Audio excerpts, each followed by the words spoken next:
আসসালামু আলাইকুম। বর্তমান বাংলাদেশের রাজনীতিটা এমন একটা পর্যায়ে গেছে যে প্রতিহিংসার রাজনীতিতে রূপান্তরিত হয়েছে। বাংলাদেশের মানুষ যত দিন যাচ্ছে তত বিব্রতকর পরিস্থিতিতে পড়তেছে। যাদের প্রতি 90% মানুষের ভরসা ছিল, তারা ক্ষমতায় গেলে দেশের মানুষের জন্য ভালো কিছু করবে, কিন্তু তাদের জন্যই বাংলাদেশের মানুষ বর্তমানে অতিষ্ঠ হয়ে গেছে।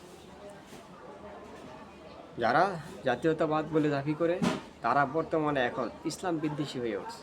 তারা ইসলামের জাতীয় দুশমন হিসেবে পরিচিতি পাইছে। এতে করে তাদের নিজেদের ক্ষতি হলো, দেশের জন্য ক্ষতি হলো। তাদের যে একটা ভাবমূর্তি, এটা পুরোটাই সম্পূর্ণ ভারতের এজেন্ট হিসেবে যে তারা কাজ করতেছে, এটা বাংলাদেশের জনগণ বুঝে গেছে স্পষ্টভাবে। আমি বলতেছি, এখনও তাদের শুভ বুদ্ধির উদয় হবে। তারা দেশের সাথে, জনগণের সাথে কাজ করে। তারা ভারতের এজেন্টটা নিয়ে কখনোই বাংলাদেশের ক্ষমতার মসনদে বসলেও তারা থাকতে পারবে না। বাংলাদেশের জনগণ তা আর সুযোগ দিবে না।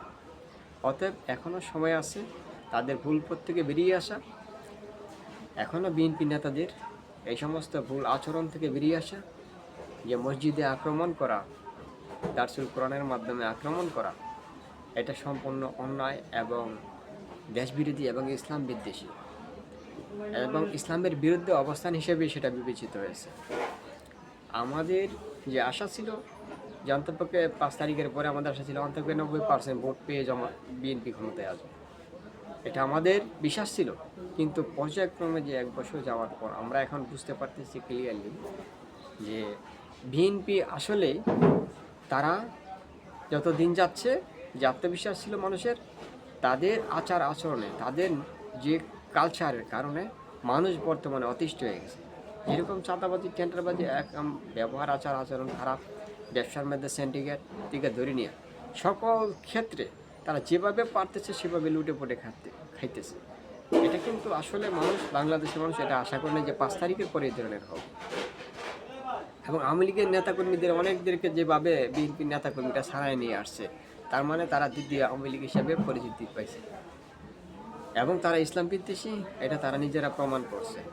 তা আমি বাংলাদেশের জনগণকে আমি আহ্বান জানাবো, যারা দেশপ্রেমিক নাগরিক, দেশের ইসলামপ্রিয় মানুষ, আমরা বলবো, তাদেরকে আমি বলবো যে আপনারা বিবেক দিয়ে এখনও যাচাই করেন, বিবেক দিয়ে এখনও বোঝার চেষ্টা করেন। যারা দেশের বিরুদ্ধে অবস্থান নিয়েছে, ইসলামের বিরুদ্ধে অবস্থান নিয়েছে, তাদেরকে কখনোই ক্ষমতায় আসতে দেওয়া যাবে না। অতএব তাদের বিরুদ্ধে বিবেক দিয়ে, তাদের বিরুদ্ধে আপনারা সতর্ক অবস্থান থাকুন এবং ইসলামের পক্ষ শক্তিকে বাংলাদেশের ক্ষমতা এনে একবার দেখেন।